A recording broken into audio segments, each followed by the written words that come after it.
Good morning, and welcome to today's summer worship service of the Universalist Unitarian Church of Peoria. I'm Amy Popp, and I serve this congregation as its lifespan religious educator. We welcome all of you to our service this morning, especially those of you who are searching for a welcoming home for your mind, body, and spirit. We hope you find one here. Whether it's your first time in a worship with us or your 100th time, we hope that you'll find here ideas and questions that stretch you and liberal values that challenge you to join us in loving boldly, living justly, and welcoming all to the table.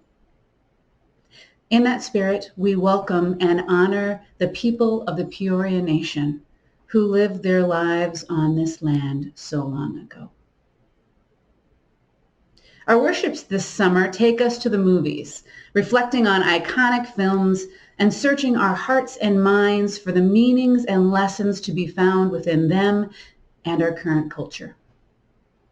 As always, this congregation continues to be sustained by the care, talents, and generous gifts of our members and friends. If you'd like to make a financial gift, see the link in the chat or the slide at the end of the service. Now, let us enter into worship.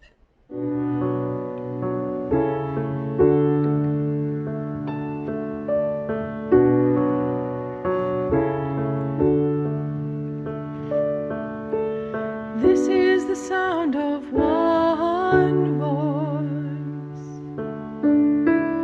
one spirit, one voice, the sound of one who makes a choice. This is the sound of one voice. This is the sound of one voice.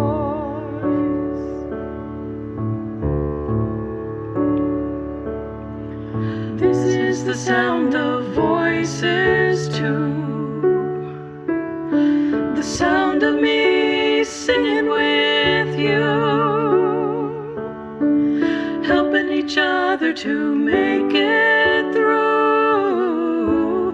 This is the sound of voices too. This is the sound of voices too.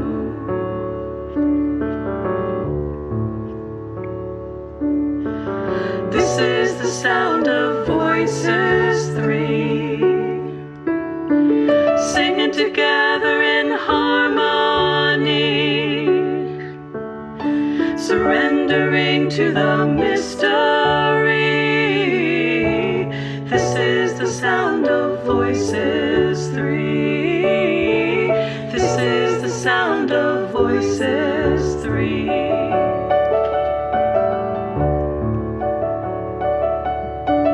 This is the sound of all of us, singing with love and the will to trust. Leave the rest behind, it'll turn to dust. This is the sound of all of us. This is the sound of all of us. Ooh.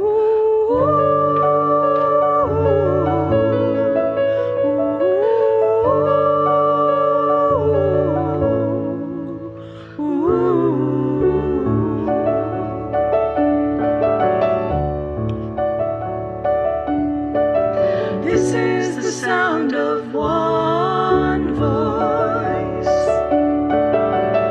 one people, one voice, a song for every one of us. This is the sound of one voice. This is the sound of one voice.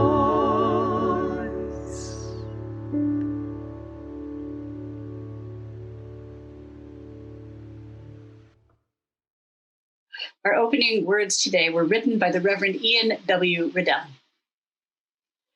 Come one, come all. Come with your missing pieces and your extra screws. Come with your hard edges and your soft spots.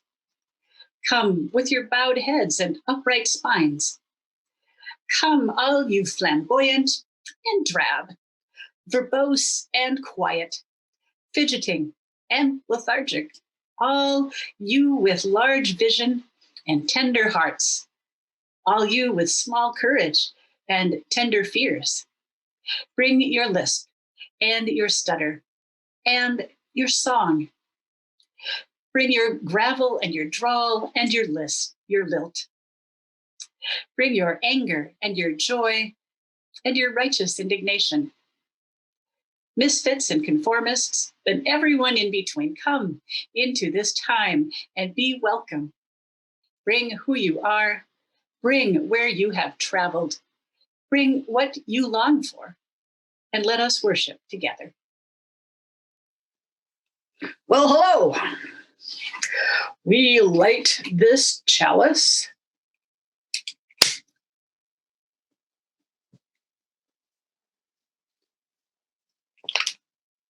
We light this chalice to honor the past, to celebrate the mysteries, and to encourage boldness to move into the future.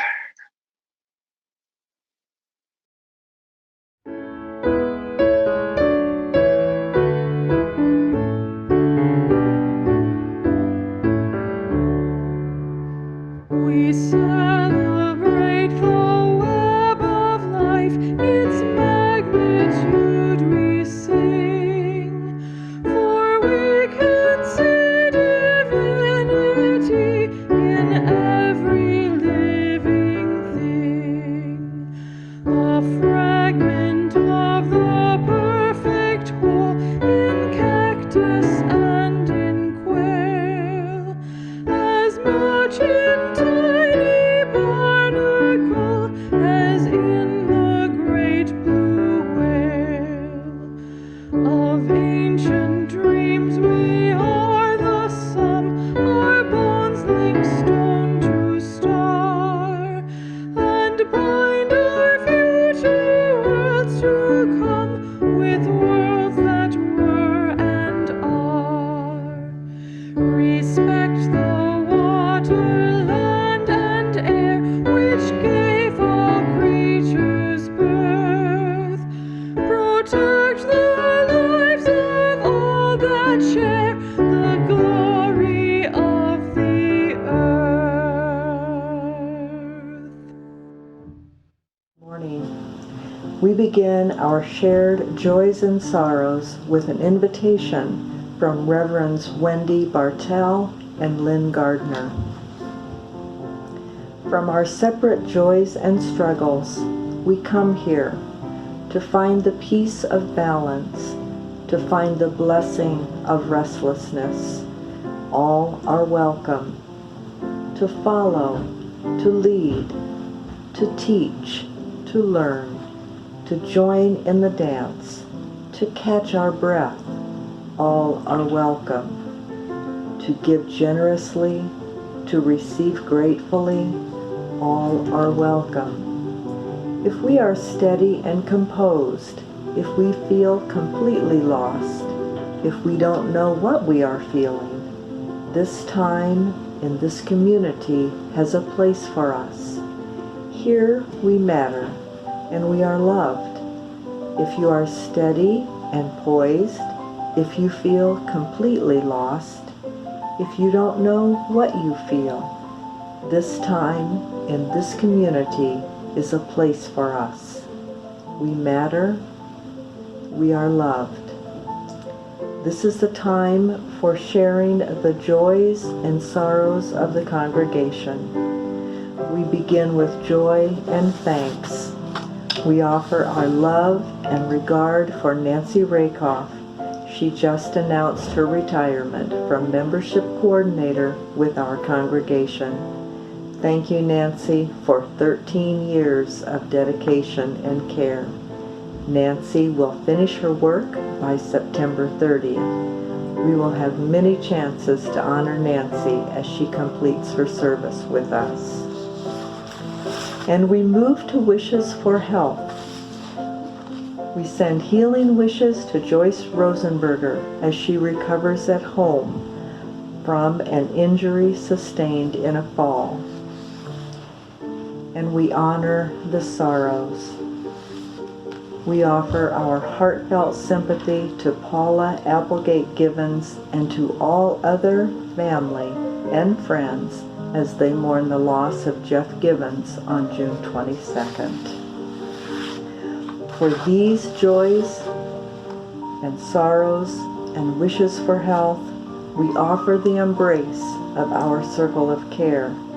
Let us also hold all that is in our lives and on our hearts in the care of this moment. Let us pause and share the quiet together.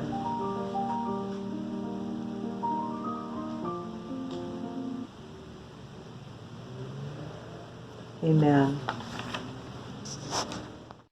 I invite you now into a time of prayer and meditation. If you wish to, you may plant your feet flat on the floor, straighten your spine, close your eyes, and follow your breath, and hear these words by the Reverend Sean Parker Dennison. To invoke love is to ask for a hug from a thunderstorm. Spill tea in the lap of the infinite trickster. To make the biggest, most embarrassing mistake of your life in front of everyone who matters. To invoke love is to never know if it will come softly, with the nuzzle of a beloved dog, or pounce right on your chest with the strength of a lioness, protecting her cub, her pride, her homeland. To invoke love is to take the risk of inviting chaos to visit the spaces that you spent so much time making tidy, and watch as the breath of life scatters everything you have only just folded and put away. To invoke love is to allow for the possibility that your words and actions might become so empowered that you can no longer believe in apathy or the self-righteous idea that nothing can change. To invoke love is to give up self-deprecation, false humility, pride, to consider yourself worthy to be made whole, willing to encounter love that will never let each other go. To invoke love is to guard against assumptions, take care with our words, and practice forgiveness, not as ethereal ideal, but right here in the messy midst of our imperfect lives. To invoke love is to approach each day and every person with wonder, anticipating love's arrival. Is this the moment? Is this love's grand entrance? Is this person the embodiment of love? Am I the one? To invoke love is to play the fool, the one more concerned with loving than with appearance or reputation, the one ready and willing to be vulnerable, abandoning anything that gets in love's way. To invoke love is to be ready to become love, here, now, in everything we do. Are you ready? Where do we come from? What are we? Where are we going? Where do we come from? What are we? Where are we going? Where do we come from? What are we? Where are we going? Where do we come from? What are we? Where are we going? Mystery from mystery. Life is a riddle and a mystery. Mystery from mystery. Life is a riddle and a mystery. Where do we come from? Where are we going? Where do we come from? Where are we going? Where do we come from? Where are we going? Where do we come from? Life is a riddle and a mystery. Where do we come from? mystery. What are we? Life is a riddle and a mystery. Where do we come from? Mystery. What are we? Life is a riddle and a mystery. Where do we come from? What are we? Where are we going? Where do we come from? What are we? Where are we going? Where do we come from? What are we? Where are we going? Where do we come from? What are we? Where are we going? Our reading for today is a clip from the movie Back to the Future, in which Marty McFly, played by Michael J. Fox, unexpectedly travels back in time from 1985 to 1955. He meets his father, George, played by Crispin Glover, in the local diner. In this meeting, Marty discovers how the local bullies treat his father.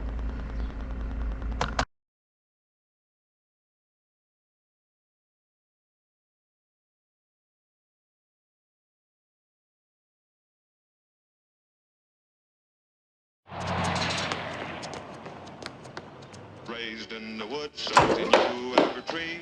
Killed him a bar when he was only 3. Davy. Hey, kid, what'd you do, jump ship? What? Well, what's with the life preserver?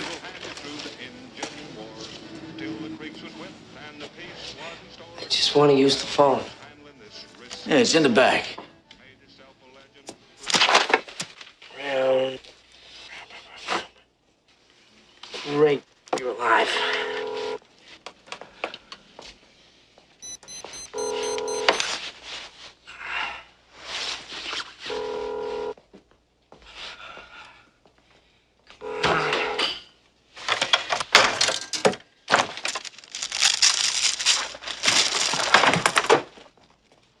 You know where 1640 Riverside... Are you gonna order something, kid? Yeah. Give me a tab. Tab? I can't give you a tab unless you order something. All right, give me a Pepsi free. You want a Pepsi, pal? You're gonna pay for it. Look, just give me something without any sugar in it, okay? Something without sugar.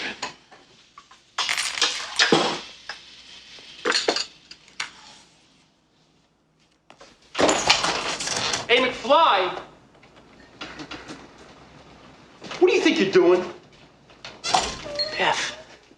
Hey, I'm talking to you, McFly, you Irish bug. Oh, hey, Biff. Hey, guys. How are you doing? Yeah, you got my homework finished, McFly? Well, actually, I figured since it wasn't due till Monday... Hello? Hello? Anybody home? Hey, think, McFly, think.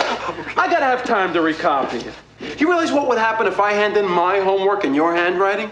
I'll get kicked out of school. You wouldn't want that to happen, would you? Would you? Well, now, of course not, No, Biff. I wouldn't no. want that to happen. What are you looking at, butthead? Hey, Biff, get hold of this guy's life preserver. Dork thinks he's gonna drown. Yeah. So, how about my homework, McFly? Okay, Biff. Well, I'll finish that on up tonight, and then I'll bring it over first thing tomorrow morning. Hey, not too early. I sleep in Sundays. Oh, McFly, your shoes untied. Don't be so gullible, McFly. Okay. I don't want to see you in here again. Okay. All right. Bye-bye.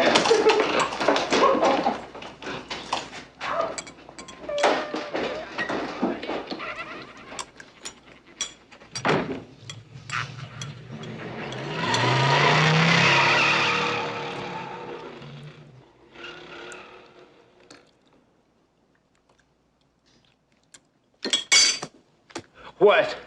You're George McFly.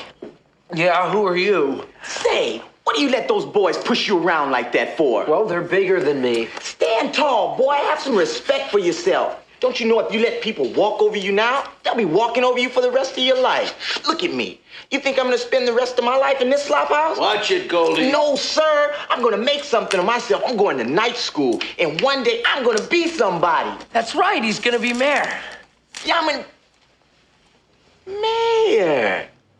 Now that's a good idea. I could run for mayor. A colored mayor, that'll be the day. You wait and see, Mr. Carruthers. I will be mayor. I'll be the most powerful man in Hill Valley, and I'm gonna clean up this town. Good. You can start by sweeping the floor. Mayor Goldie Wilson. like the sound of that.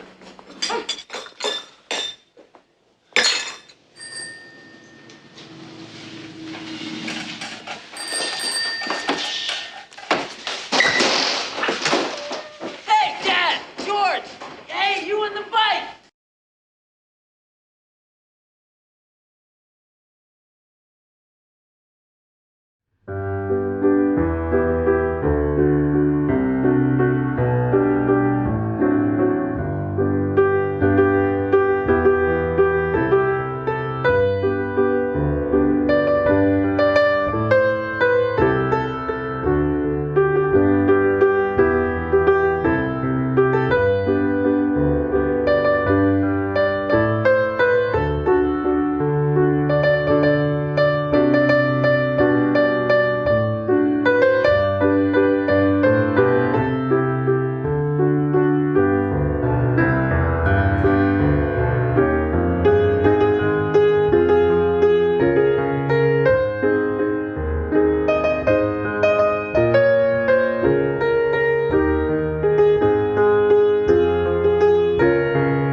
I had a dream recently that I met my father as a young man, or more accurately, I almost met him. It was a bright summer day, and I was walking in a town that was unfamiliar to me.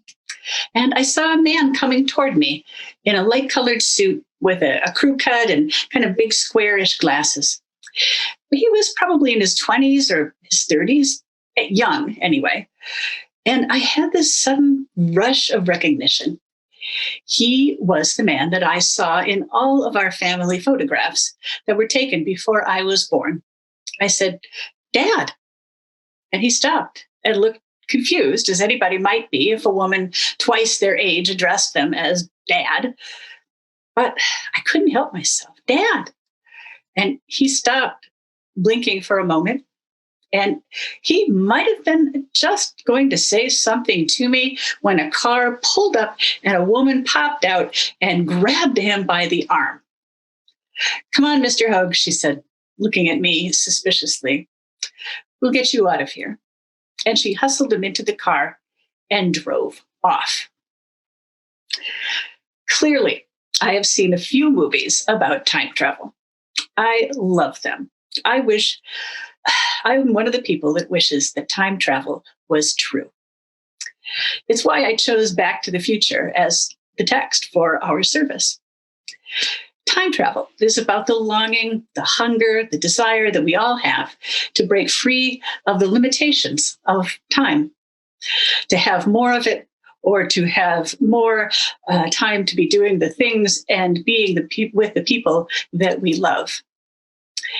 To change violent or a painful history, to deal with mistakes and regrets, and to overcome the frailty and the limited shelf life of all the human bodies that we hold dear.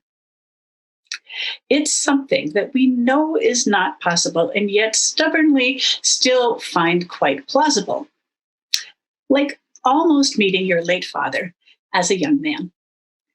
It just seems just beyond our reach. And it's not just storytellers who are interested in this notion. The National Geographic reports that 50 scientific papers are published every year concerning time travel. The idea is just a little more than a century old. It really hasn't been part of our thinking for most of human history. H.G. Wells put together the words time and travel for the first time, really, in 1895 when he wrote The Time Machine. Why then, you might wonder? And James Gleick, in his wonderful book, Time Travel, gives us some great insights about that. He says that the industrial age showed people were watching their daily life change dramatically. And they could see an agrarian life receding behind them. And for the first time, people could see that their lives were different from that of their parents. And the world that their children would inhabit would be different from their own. Marshall McLuhan said, technology defines how we collectively understand time and space. So different inventions like the telegraph, which made transmission of information instantaneous instead of being limited by the speed at which a horse or a train car could move. This type of precision allowed us to create a train schedule. It was a visual map of both space and time. So you could see 8:15 Kirkwood and then map its relationship with 8:23 downtown St. Louis. Time and place became fused and could be plotted out, could be visualized. James Gleick writes, that H.G. Wells's ideas about time were informed by Charles Lyell and Charles Darwin, who read the buried strata that frame the ages of the earth and the ages of life. Wells studied zoology and geology as a scholarship student at the Normal School of Science and Royal School of Mines, and these subjects encouraged him to view the world's history as if from a great height, its lost epochs, a panorama unfolding. Geological time, so vastly extended, disrupted the earlier sense of historical time in which the world was plausibly considered to be only 6,000 years old.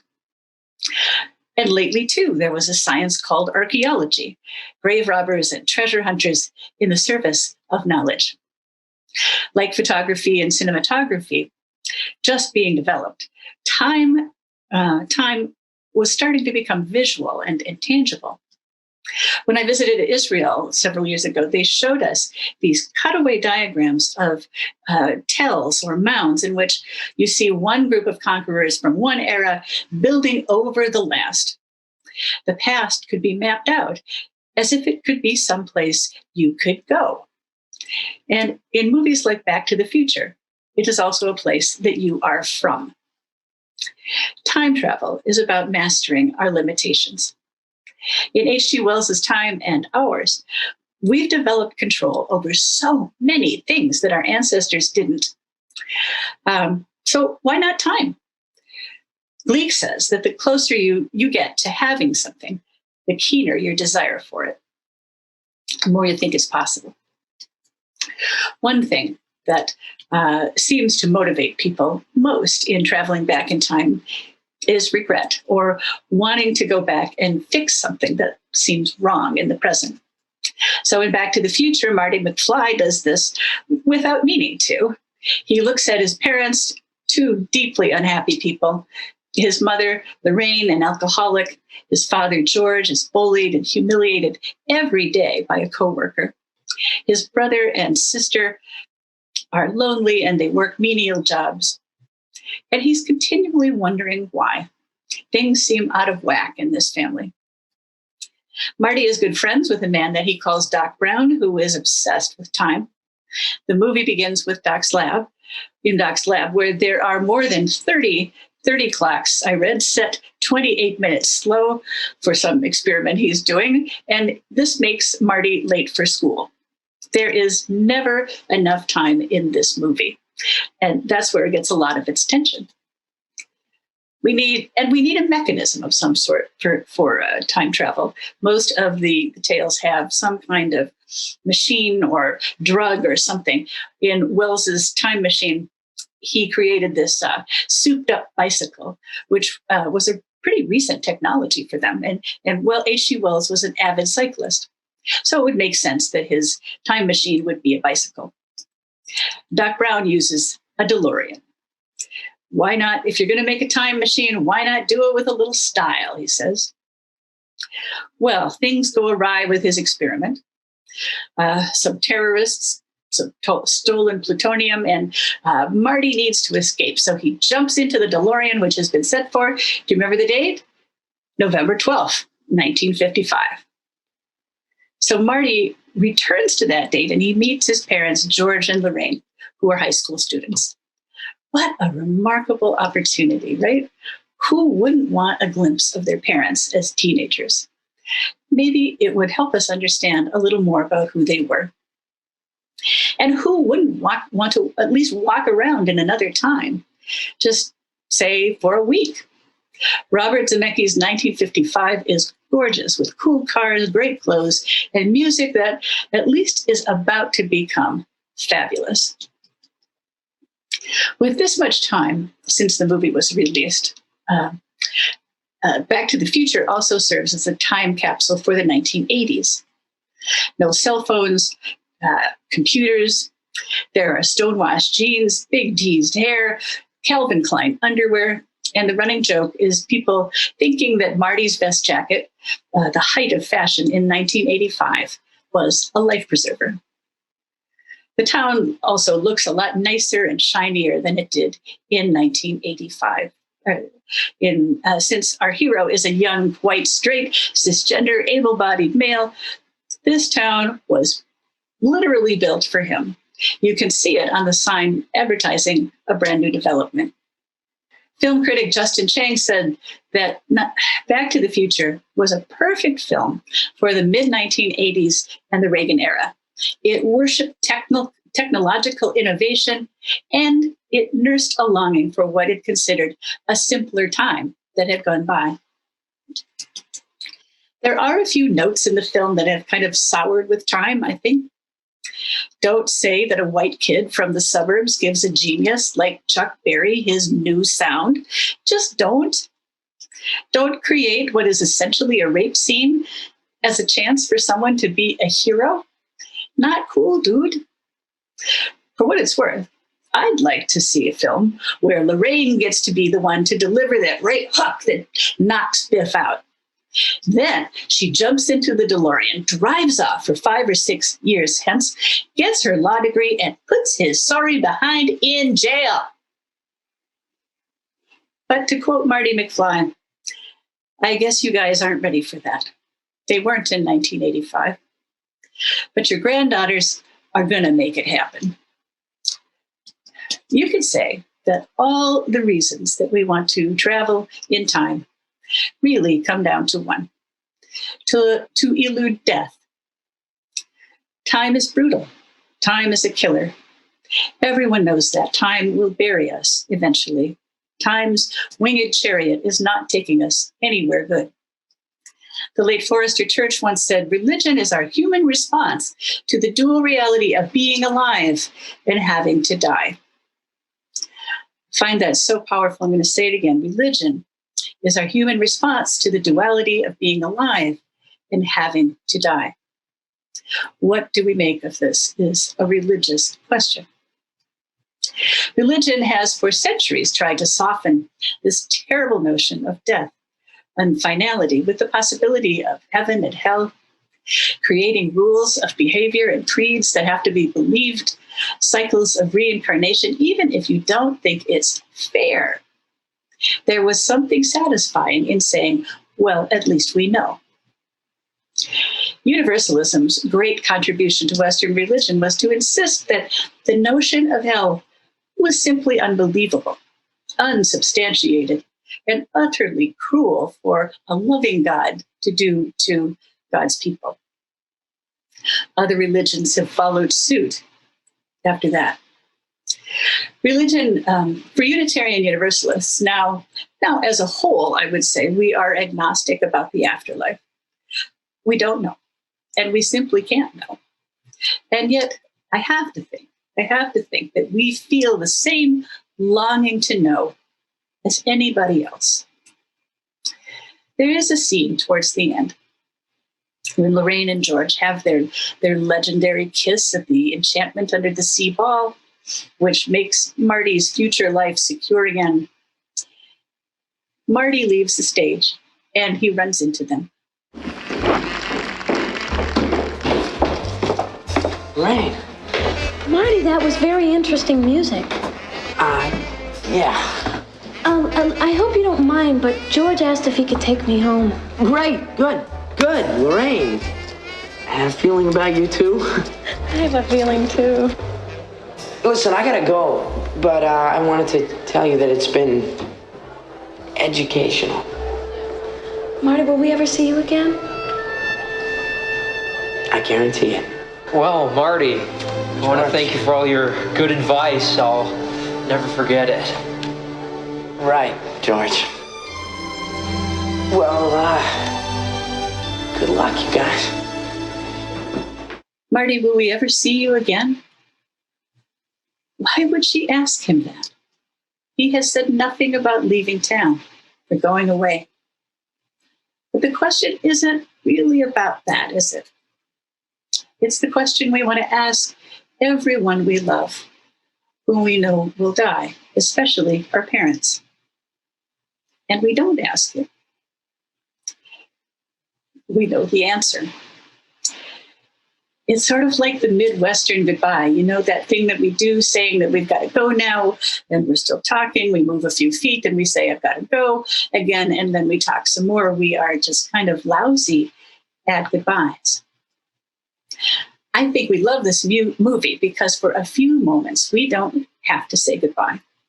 We are forever young, revving up the DeLorean, rocking out to Johnny Be Good, and gliding through town on a skateboard. We are just that cool. We know we can't go back there. We know.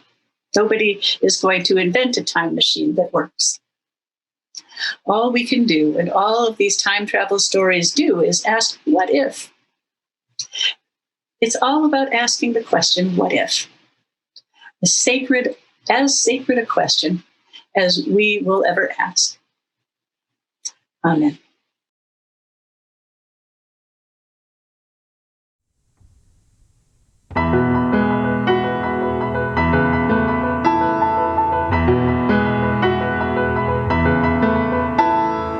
Though below me I feel no motion, standing on these mountains and plains, far away from the rolling ocean, still my dry land heart can say, I've been sailing all my life now, never harbor or port have I known, the wide universe is the ocean I travel, and the earth is my blue boat home.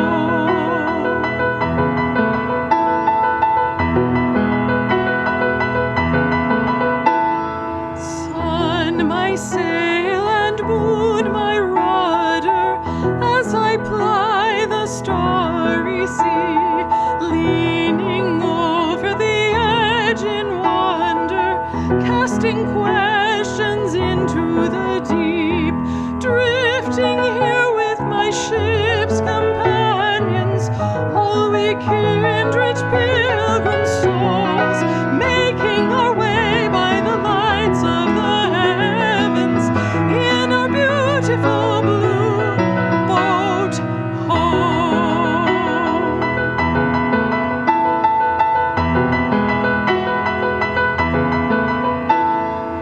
I give thanks to the waves upholding me, hail the great winds urging me on, greet the infinite sea before me, sing the sky my sailor's song. I was born upon the fathoms, never harbor or port have I known, the wide universe is the ocean I travel, and the earth is my blue boat home.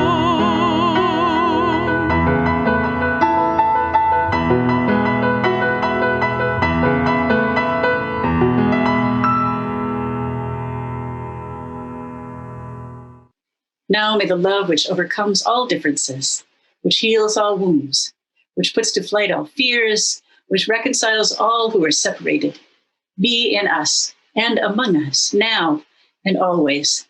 Go in peace.